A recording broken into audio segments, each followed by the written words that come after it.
మేడ్చల్ల ఇప్పుడు కాలైంది బండి. కాలైనాక ఇంటికి వెళ్ళడానికి చూడండి ఎన్ని కిలోమీటర్ల దూరం ఉందో.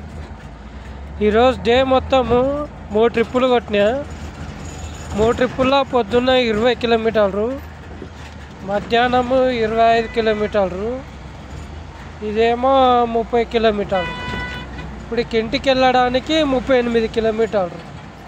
20, 25, 45, మళ్ళా 28, 45, 30, 75. ఇప్పుడు ఒక 40, 110 కిలోమీటర్లు తిరిగితే టోటల్ అమౌంట్ చూడండి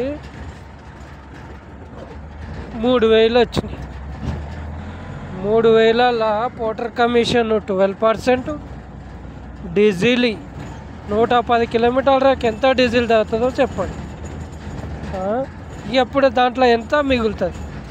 మళ్ళీ పొద్దున 9 గంటలకు ఆన్ చేస్తే ఇప్పుడు చూడు టైము 9:30 అయిపోయింది. ఇంటికి వెళ్ళేటికల్లా 10:30, తిని వండేటికల్లా 11. మళ్ళీ పొద్దున్న లేవాలి మనం. రోజంతా ఇంతగానం కష్టపడితే, ఒక లేబర్ కన్నా అధ్వానంగా కష్టపడితే మన కష్టానికి ఫలితం ఇది, మనకిచ్చే వాల్యూ ఇది. నా ఒక్కడే కష్టమని కాదు, ప్రతి ఒక్కడి కష్టాన్ని దోచుకుంటుంది. డ్రైవర్ల కష్టాన్ని దోచుకుంటున్న పోటర్ వ్యవస్థ ఇలా ఉంది. ఎవరిని అనాలి? ఎవరితోని పోరాడాలి? ధర్మాన్ని కాపాడే వాళ్ళే లేరా? మనకి ఎందుకు? ఇక మన గురించి ఇప్పుడు నాకు జరుగుతుంది, రేపు మీకు కూడా జరగచ్చు అన్యాయం. ప్రతి ఒక్కరికి జరుగుతూనే ఉంది, అది అర్థం చేసుకుంటలేదు. ఇట్లా బ్రిటిష్ వాళ్ళు ఇది చేసి వాళ్ళని ఎల్లగొట్టిండ్రు. 200 సంవత్సరాలు పరిపాలించిండ్రు మనల్ని, వాళ్ళని ఎల్లగొట్టిండ్రు. ఇప్పుడు బ్రిటిష్ వాళ్ళకన్నా మనల్నే దోచుకుంటున్నారు. దీన్ని బట్టి అర్థం చేసుకోవాలి. ఒకరోజు ఒక డ్రైవరు ఎంత కష్టపడితే ఎంత మిగులుతుంది అర్థం చేసుకున్నారా?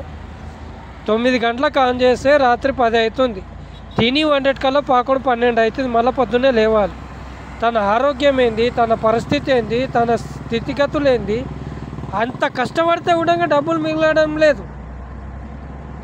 ఇటు బుక్ చేసిన కస్టమరు ధనవంతుడు అవుతున్నాడు, పోటరోడు కోటీశ్వరుడు అవుతున్నాడు. తీరా పోటర్కు సపోర్ట్ చేసినందుకు మనము బికారగలమా అయ్యేది. ఇటు ప్రభుత్వం కూడా ధనవంతులు అవుతున్నారు. ఎమ్మెల్యేలు, ఎంపీలు అంతా కోటీశ్వరులు అవుతున్నారు. కానీ ఎవరు బికారు లేదు కదా. ఎవరు బికారు ఉన్న ఎమ్మెల్యేలు ఎవరినైనా చూపియని చూద్దాం. మనం రోజు కూలి చేసుకునే వాళ్ళమే, మనమే పేదవాళ్ళం అవుతున్నాం. ఇటు గవర్నమెంట్ జాబు నెలకు 60-70 వేలు వచ్చే వాడు కూడా లంచం తీసుకొని ధనవంతులు అవుతున్నాడు. చలానాలు వేసి వాళ్ళు ధనవంతులు కాబట్టి మనము చలానాలు కట్టాలి, ట్యాక్సులు కట్టాలి, ఓటేసి వాళ్ళని నెక్కొని మళ్ళీ ఈ బతకాలి మనం. ఇదేనా మనకు న్యాయం జరిగేది? గుర్తించండి, ధర్మాన్ని కాపాడండి. వేరే దేశాన్ని, నేపాల్ దేశంలో జరిగే పొజిషన్ తేవద్దు.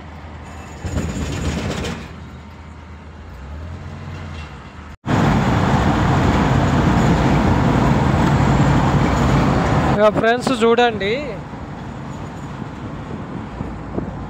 ఇక ఈ రోజంతా కష్టపడితే పొద్దుగాల 9 నుంచి రాత్రి 10 గంటల వరకు సంపాదన 3,470 రూపాయలు వచ్చింది. అందులో మైనస్ 820 రూపాయలు తీయాలి. డీజిల్ తీయండి, 1 కాదు 2 కాదు. ఫస్ట్ 20 కిలోమీటర్లు, తర్వాత 25, 45 కిలోమీటర్లు, తర్వాత 30, 45, 30, 70. ఇప్పుడేమో లాస్ట్ 40 ఇంటికి వెళ్ళడానికి. 40 అంటే 75, ఒక 40, 115 కిలోమీటర్లు. ఎంత డీజిల్ తాగుతుంది పెద్ద బండ్లు? అర్థం చేసుకోండి. అమౌంట్ సంపాదన 3,400కి వెళ్ళి పోట్రోన్ కమిషన్ 12% తీసేసి, తర్వాత 12% అంటే 825 రూపీస్ తీసేస్తే 2800, 2600 ఉంటుంది.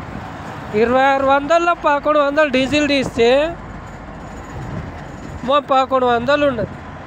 పొద్దుగాల లేచి ఈ టైం వరకు కష్టపడితే 1100 కోసం మనం ఇంత అవస్థ పడుతున్నాం. 11 లక్షల బండి కింద పెట్టుకొని ఇటు గవర్నమెంట్కు ట్యాక్స్ కడుతూ ప్రతిరోజు డీజిల్ వేస్తే కూడా ట్యాక్స్ పోతుంది, టైల్ రేపిస్తే ట్యాక్స్ పోతుంది, ఆయిల్ చేంజ్ చేపిస్తే ట్యాక్స్ పోతుంది. ప్రతిదీ వెహికల్ నుండి మనం ఖర్చు పెట్టే వస్తువు ప్రతి గుండు సూది వరకు గవర్నమెంట్కి ట్యాక్స్ పోతుంది. మన సంపాదన ఇంత దరిద్రంగా ఉంటే కూడా ప్రభుత్వం మనకు సపోర్ట్ ఇస్తలేదు. పోటో రోడ్ కూడా మన బాధని పట్టించుకుంటలేదు. ఎక్కడుంది మనకు న్యాయం జరుగుతుందా? మన కడుపు కాలుతుంది, అయినా మన కోసం ఎవరు పోరాడేటోడు లేదు. ఎందుకు మన ప్రభుత్వాలు మనకేం సపోర్టు చేస్తున్నాయి? పోలీసుడు మనకి న్యాయం చేస్తలేడు, అయినా చలానాలు వేసి ప్రభుత్వానికి ఆదాయం చేస్తున్నాడు. మనం ట్యాక్సులు కట్టంగా కూడా మళ్ళీ మీదకెళ్ళి కొత్తగా చలానాలు కూడా వేసి మన మీదకెళ్ళి ఆదాయము ప్రభుత్వం తీసుకుంటుంది, అయినా మనకు న్యాయం జరుపుతలేదు. ఎక్కడ న్యాయం జరుగుతుంది? ఎవరితోనే అడగాలి మనము? మన కోసం చట్టాలు లేవా? లాయర్లు లేరా? కోర్టులు లేవా? ఎవరు మనకు న్యాయం జరిపేది? మన కడుపు కోతను తీర్చేది ఎవరు? చెప్పండి. ఎక్కడ మేము అడగాలి? ఎవరిని అడగాలి? ఎన్ని బాధలు పడుతున్నాము, కడుపు కాల్చుకొని ప్రభుత్వానికి ట్యాక్సులు కడుతున్నాము, అయినా మా బాధలను అర్థం చేసుకోవట్లేదు. రోజంతా 24 గంటలు కష్టపడితే 1000 రూపాయలు అంటే అడక తినకు వాడికన్నా అధ్వానమా మేము? ప్రభుత్వానికి ఆదాయం కల్పిస్తున్నాం కదా, మాకు న్యాయం జరపదా? తప్పుగా మాట్లాడుంటే క్షమించండి, బట్ మాకు న్యాయం జరపండి, జరిగేటట్లు చూడండి. మాకు చట్టాలు లేవా? మా కోసం పోరాడే లాయర్లు లేదా? ధర్మాన్ని కాపాడే లాయర్లు లేరా? అన్యాయంకే సపోర్ట్ చేస్తారా? మేము ఇట్లా కష్టపడదాము, న్యాయంగా కష్టపడదామని వస్తే మమ్మల్ని అన్యాయమే చేస్తున్నారు. అంటే అన్యాయం తిరిగితే మీరు అడిగే హక్కు లేదు మీకు. మేము అన్యాయంకి తిరిగినామనుకో మీరు అడగరాదు. ప్రభుత్వాలు చట్టాలు అని నేరాలు అని మా మీద శిక్షలు పడకూడదు. అట్లాంటప్పుడు మేము అన్యాయంకు దిగుతాము. చూడండి, మరి మా కడుపు కోత అర్థం చేసుకోండి.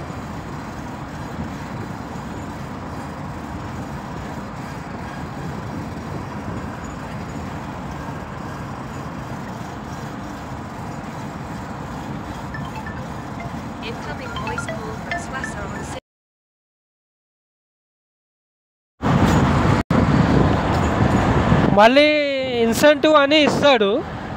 ఆ ఇన్సెంటివ్ ఎట్లా ఉంటుందో తెలుసా అండి? ఈ టైమింగ్ లోపల చేయాలి, అంటే 10 నుంచి రాత్రి 8 గంటల లోపు. ఆ టైం లోపల ఆడ ఇచ్చే ట్రిప్పులు కరెక్ట్ ఇవ్వాలి కదా మనకు. మరి కస్టమరు లోడు కానీ ఇంకేదన్నా కానీ ఏ సమస్య ఉన్నా కానీ క్యాన్సల్ చేస్తే అది మనకు సమస్య చేస్తాడు.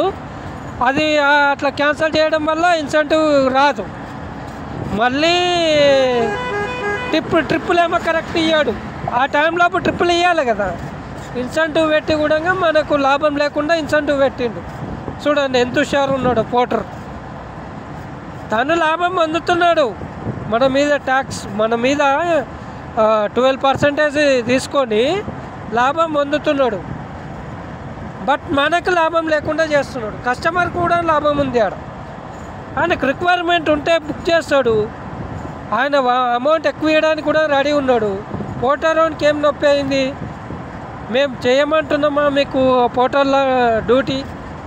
మమ్మల్ని సస్పెండ్ చేయడానికి, మా టైం వేస్ట్ చేయడానికి ఆయనకి ఎవరు ఇచ్చారు అధికారం? మమ్మల్ని సస్పెండ్ చేయడానికి అధికారం ఎవరిచ్చారు? దాంతోపాటు